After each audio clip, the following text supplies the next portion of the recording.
just thank you to everybody who had my support. I love all of you.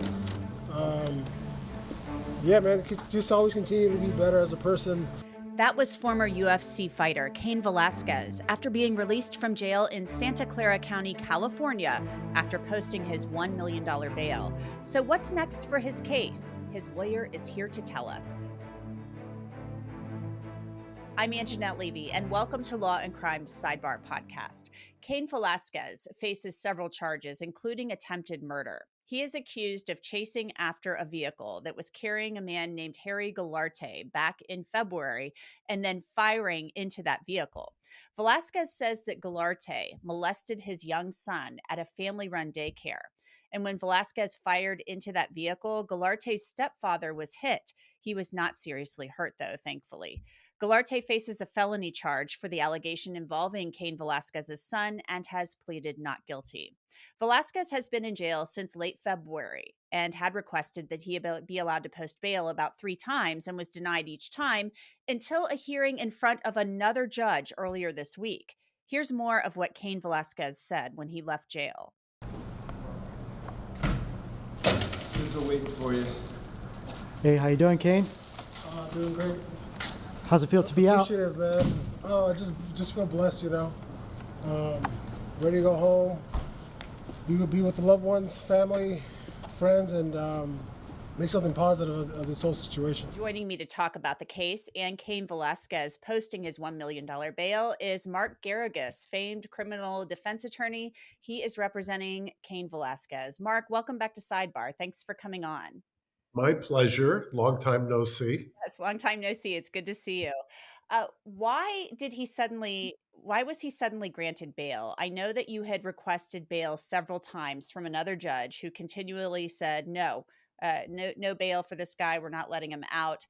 Now this new judge or another judge has granted your client bail. We'd been in front of another judge 3 times under California law. Generally, unless there's a change of circumstance, you have to remain in custody unless you can show that something has changed. We thought we had. We actually took a writ to the Court of Appeal. We didn't prevail there. So we decided, let's go forward with the preliminary hearing, which we did. Interestingly, the prosecution did not call any of the complaining witnesses. What they did is, in California, you can do what's called a 115 preliminary hearing, which is basically hearsay. And they put on 5 officers, elicited a bunch of hearsay testimony. But at the end of the day, we were able to show through the cross-examination that Cain had a viable, and this is the judge's findings, viable heat of passion defense, and that he was compliant with law enforcement. And not 1, but 2 officers had testified to that. So the change of circumstance was we actually had a judge who heard the evidence, or derivatively hearsay evidence, made the decision that he should be out. And he posted the $1 million, and he is now out, and he's home with his family, and the healing can begin. And I want to ask you about that, because I was going to ask you about this kind of heat of passion defense. You know, his child reported this allegation to the police on February 24th. And then days later, this chase happens where Cain Velasquez chases this guy, Harry Goldberg, through, he's in this vehicle with his stepdad and his mom. And there's this chase, and then he fires the gun into the vehicle. So, a lot of people might say, well, yeah, he chased him for 11 miles. The prosecution's case, and the prosecution's case kind of came crumbling apart during the preliminary hearing in a couple of significant ways. Number one, there was never any indication from any of the witnesses to support the fact that the prosecution said he was basically laying in wait. That was completely obliterated in the evidence. The evidence was quite the contrary, that it was happenstance. And I think it will become apparent at trial that not only was it happenstance, but somebody dropped the ball, and he was never informed that this predator, alleged sexual predator, Goldberg, was out, that he had been released on no bail, meaning that he didn't have to post any bail, unlike Cain, who had to post $1 million. That's interesting. So you are saying he had no clue that as a victim, as an alleged victim, an accuser in this case, that this person, Galarte, had been released from jail without bail. So he just sees him and realizes he's out and he thinks nothing's happening, or what are the Well, circumstances? we'll get into that at the trial. I'm not going to. I don't need to give the prosecution any more hints than they already got in the preliminary hearing. Let's just say that their theory, their operative theory, that somehow he was laying in wait, was we disabused. I think the court and the record of that. So, frankly. I look forward to going to trial in this case as soon as we can get some discovery compliance out of the prosecution. Remember, the prosecutor here in this case, I believe, is serving two masters. And I've said this before. Number one, they're prosecuting Harry Galarte. Number two, they're prosecuting Cain Velasquez, who's accused of attempted murder on Harry Galarte. Now, they've already indicated they're not going to call Harry Galarte at trial. So I wonder how you intend to prove beyond a reasonable doubt any of this stuff. And mind you, they didn't call as witnesses either of the other two passengers in that car, or that truck. So I think they find themselves in a very difficult position. How do you prosecute one person who's a defendant in one case and a complaining witness in the other, and then vice versa? That to me seems to be a inherent conflict of interest.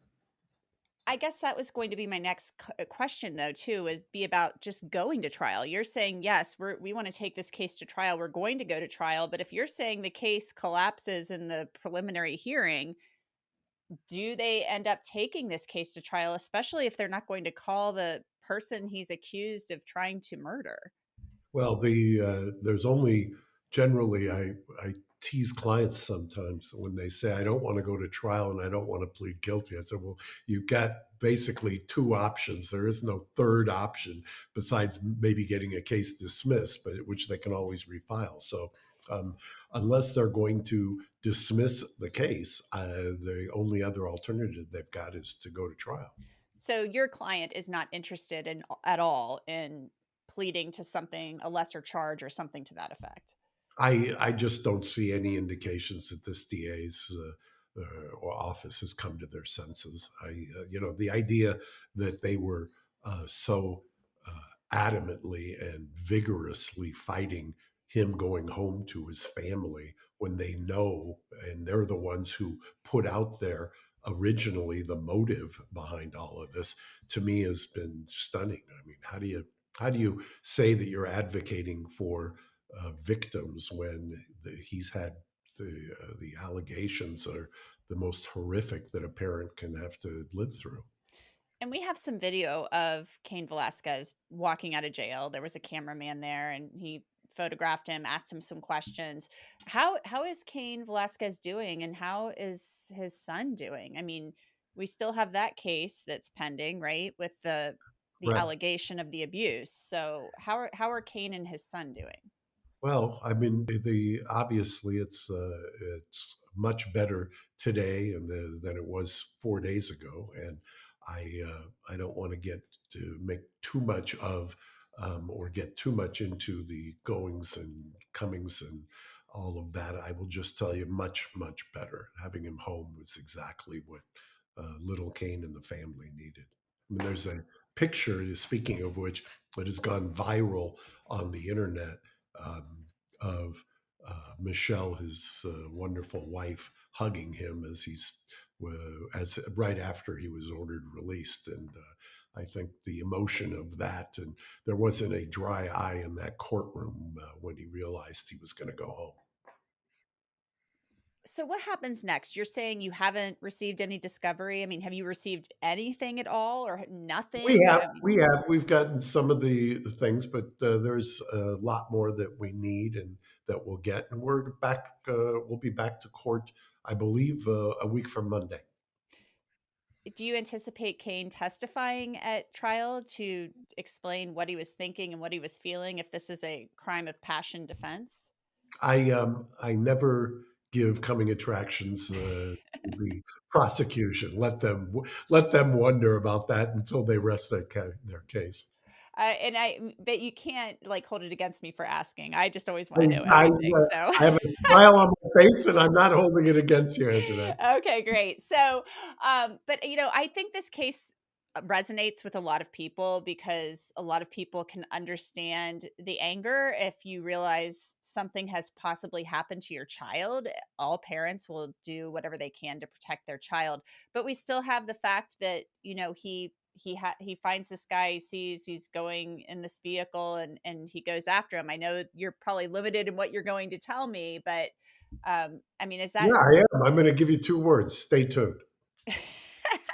stay tuned. Okay. Any final thoughts on this case and the fact that your client is now free after going and requesting from another judge 3 times, asking for bail and not getting it? I mean, any final thoughts on that? Well, look, it's been incredibly frustrating for me as a lawyer to have to visit him in jail, have him in jail when I knew that his rightful place was with his family. And as a father and now grandfather, it resonated with me, and it resonated in the sense that it was with me, there is personally a great sense of relief that he's now back with the family. I mean, it was incredibly frustrating. I've talked to you over the last 250 days that he was in custody, and I just am happy and grateful. And the judge, I think, did the appropriate thing in defense of the first judge. And not that she needs defending from me, but I was quite frustrated with her. But she made a decision, and this judge made a decision after hearing the evidence, or derivatively the hearsay evidence, and obviously was moved, as I think everybody in that courtroom was.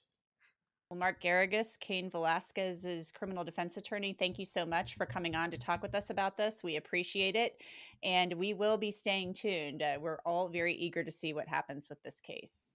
Thank you, Angenette. Good to see you. And that's it for this edition of Law and Crime Sidebar podcast. It is produced by Sam Goldberg and Logan Harris. Bobby Szoke is our YouTube manager. Alyssa Fisher handles our bookings, and Kiara Bronson does our social media. You can listen to and download Sidebar on Apple, Spotify, Google, and wherever else you get your podcasts. You can also watch it, as always, on Law and Crime's YouTube channel. I'm Angenette Levy, and we will see you next time.